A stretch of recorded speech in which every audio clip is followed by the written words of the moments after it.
His name was Leo, and he was my quiet shadow. We grew up next door to each other, our bedroom windows facing. He was the boy who'd leave a thermos of hot cocoa on my porch on snowy mornings, and the one who'd mysteriously weed my mum's garden when my dad was sick.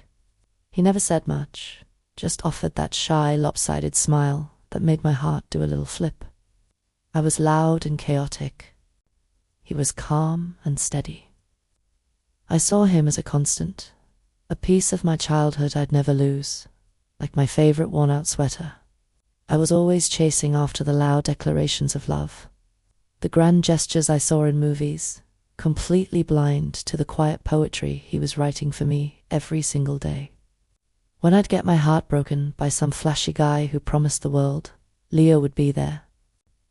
He wouldn't say, "I told you so." He'd just sit with me on the porch swing, listening to my sobs, sometimes quietly handing me a tissue or a bar of my favorite chocolate. His silence was a comforting blanket. I'd talk for hours about my dreams, my fears, and my silly crushes, and he'd just listen, his eyes holding a depth I never bothered to understand. I mistook his quiet affection for simple friendship, his patient presence for granted existence. Rainy April afternoon, his mum called me, her voice shattered. There had been an accident. Sudden. Painless, she said. But the pain for everyone else was immeasurable.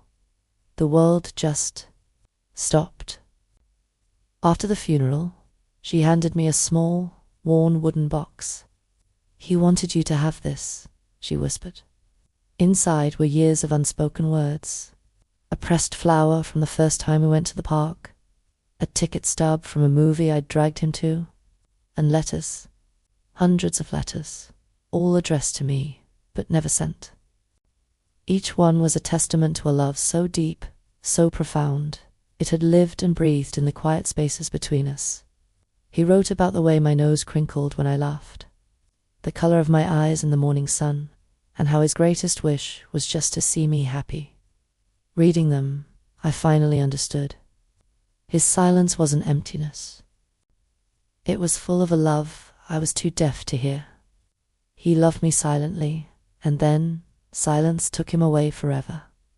Now I sit on our porch swing, clutching his letters, and the quiet is no longer comforting. It's a deafening roar of everything I left unsaid, of a love I only recognized when it was gone. He was my greatest love story, and I didn't even know we were writing it.